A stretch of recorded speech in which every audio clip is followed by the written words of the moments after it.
A few months ago, I posted a YouTube video talking about how I wasn't going to be posting as much bullet journaling content on my YouTube channel anymore, but while that is still true, bullet journaling is still a huge part of my productivity process, and my new YouTube channel goals is very productivity based. So today I wanted to show you guys my September bullet journal setup just like the old days, but in the process I just want to chat about a couple things that have come up recently and that I want to tell you guys about. So let's just get right into it. The first thing I want to chat about is a new series on my channel that I'm starting, I think this week or next week, called Reset for Fall, Autumn, Reset, one of the two. It's kind of like a working name, but basically I just want to reset for fall, get myself in the right mindset, be productive and organized in the way that I can welcome the new season in as best as it can be. There's a lot of different elements to this, bullet journal setup like what we're doing today, but there also is physically cleaning my space because she's a mess sometimes, and also just getting productive, and that includes a lot of goal setting because you know me, I love a good goal. So those are all just different things I'm going to be making videos on in the next couple weeks. So if you're interested in watching the entire series, make sure you go down and hit the subscribe button down below because I post new productivity and organization videos every week, and now that this new series is coming up, you're not going to want to miss an episode. That sounds so fancy, I'm making episodes in a series.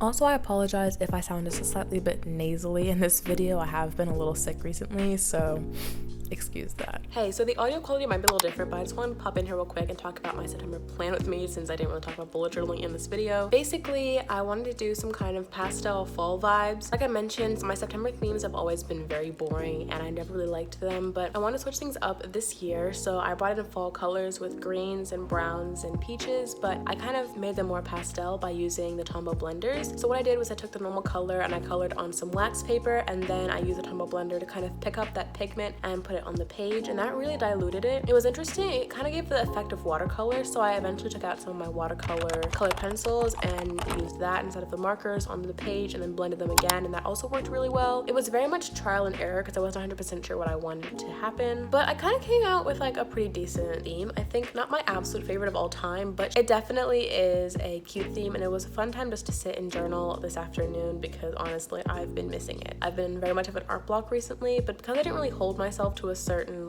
limit, I just used whatever colors I wanted, just kind of went with the flow, see what worked best, kind of just like played around until I found a spot in my art that I wanted. Then it became a theme that I actually quite liked. But anyways, if you want to see full pictures of these spreads, they'll probably be on my Instagram at bujo, my bullet journaling Instagram, so you can go check it out over there. And now back to older me from a couple days ago. So I just recently started school a couple weeks ago, and it's been an interesting little bit of time, I guess. I am in senior year this year, and it's definitely a little stressful, and I'm also in 5 AP classes, which wasn't my intention, but it turned out that way. So that and color guard captain and all sorts of other things. I've definitely had a busy schedule. This past summer was very interesting. I felt like I got a lot of stuff done, which was very good because my goal this summer was to actually be very productive, not necessarily in the get work done kind of way, but just like enjoy myself and have a lot of times so I can go out with friends and like make effort to make plans, stuff like that. Otherwise it wasn't just like sitting at home all day. So I feel like I really enjoyed this past summer, and I really am sad that it ended. One thing that I enjoyed about this summer the most though was my August bullet journal setup, which, as you probably know if you've been subscribed for a little while now,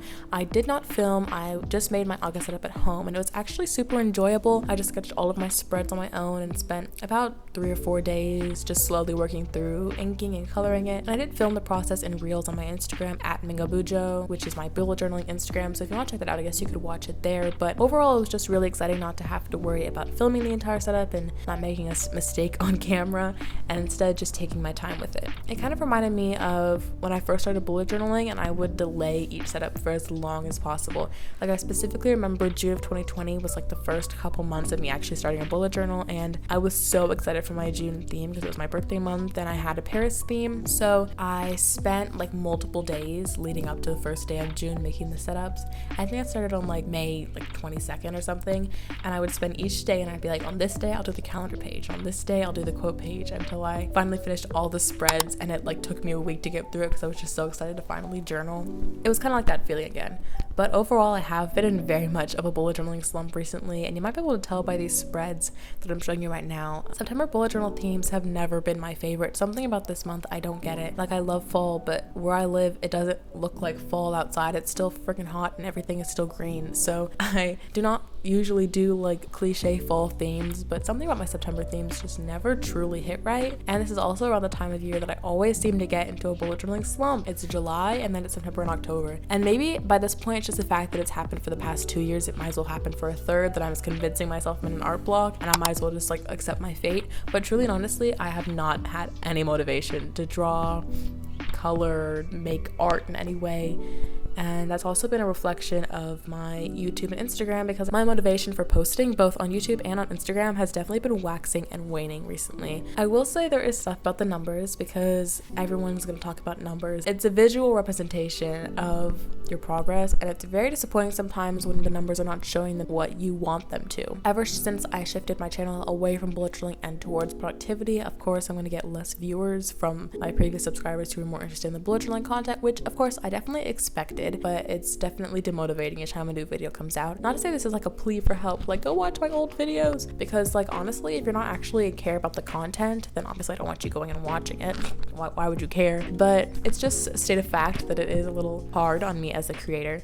And furthermore, on Instagram, I have 2 Instagrams now, my bullet journaling at Mingo Bujo and my normal Instagram, the Mingo Studio. And although I've gotten definitely some success on both of them recently, I have just not been enjoying making reels on either platform, and reels are the only thing that do well. So like, why post if it's not a reel? I talked about this in a story a couple weeks ago, and it's just frustrating because if all I had to do is post pictures, I can make a picture in 10 seconds. I would love to post a picture and it do fabulous. And not saying I don't like reels, I do enjoy reels. Like scrolling through them, of course it's a fun time, but like when you have to make them yourself and it's like provide value and provide something entertaining, and I'm like, at this point I'm just living my entire life, because I have my bullet journal Instagram, then I have my normal Instagram, then I have YouTube, and your girl's got school, she's got guard, she has other things to work on, and especially during the school year I don't have time for doing that. So I feel like on the weekends I'm always cramming content creation and taking videos from my old YouTube stuff to translate into Instagram stuff, and that's just work that I don't want to do. So as of right now, I'm kind of finding my groove of YouTube. I'm going to be spending the next 2 months maybe just kind of experimenting with what kind of videos I want to create, that I feel happy with creating, and also that you guys resonate with, that you guys like. A couple weeks ago I posted a Notion tour and planning my life video, and you guys seem to really enjoy that one, which I'm glad, because I love Notion and I love planning. So those are definitely videos I'm going to be leaning into more often. Whereas school videos, I've noticed you guys are not so much a fan of, so I'm not going to go into that direction. But I also want to go into more of the organization, like physical organization, you know, keeping your space tidy, which is something I'm very good at and can give you guys some good tips on. So stuff like that I'm going to be practicing with, experimenting with, and then also experimenting how I can make short form content without necessarily having to like spend another 3 hours a week or something making content for another platform when your girl does not have that time. I do not. It's not happening. The point of this all around is just how to niche down sustainably for a long period of time.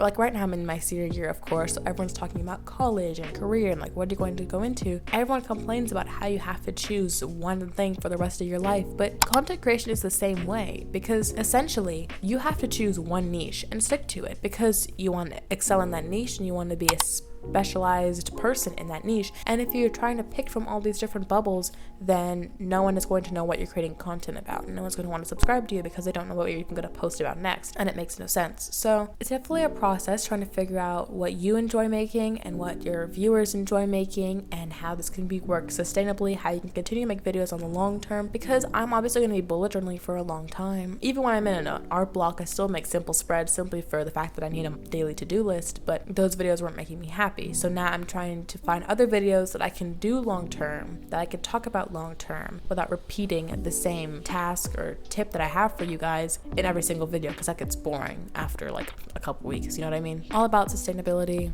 finding that little spot where you fit and enjoy being there. Speaking of social media, I recently tried a new social media app, I guess, called Vero, and I literally tried it out for 2 days and realized I hated it, and this is why. So the intrigue about Vero is that there's no algorithm. So unlike Instagram, where you're always trying to post, and TikTok, where it's like post all the time, even more than Instagram actually, Vero is basically just like post whatever you want. Post links, photos, videos, graphics, text, whatever, and it'll just show to your friends and family who follow you, and it's just a wholesome little time. But my thing is, I'm not on social media for my friends and family. I'm on social media to grow a business. I'm on social media to grow an audience, that way I can turn it into a career. You know, this is something I want to do long term. No offense to my family and friends, you may want to follow me, like like, you're not the important ones.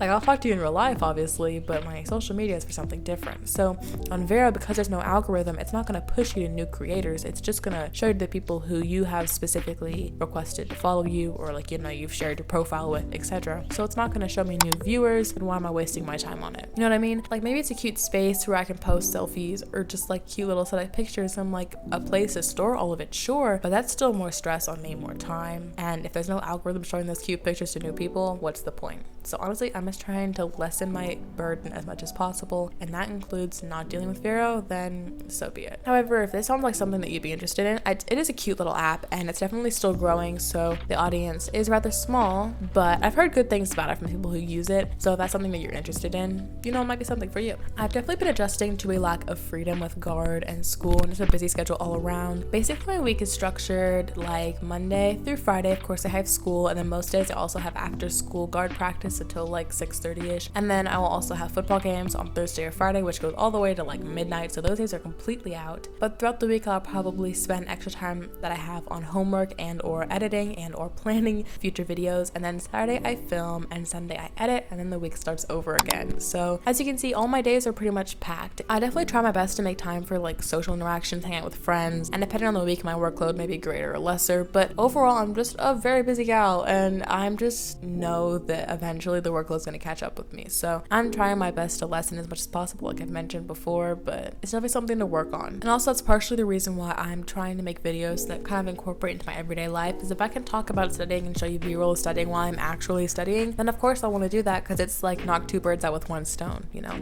Well, this has been really fun. I hope you guys enjoyed my September bullet journal setup and be able to chat with me, see my face over here. Leave any unanswered questions that you have for me down in the description box below. I would love to answer them. And as always, if you want me to make any videos in the future, any topics you want me to talk about, definitely leave them down below and I will add them to my to be filmed list, I guess.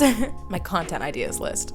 As always, don't forget to subscribe before leaving, because I make productivity and organization videos every week. And like I mentioned, my fall reset series is going to be coming out soon, so you don't want to miss any of that. Speaking of productive videos, my last video that I posted on my channel was how to create a productive routine that actually works. So if you want to hear about that, I will have the link over here on the screen. So go check that out, and I will see you in the next one. Toodles!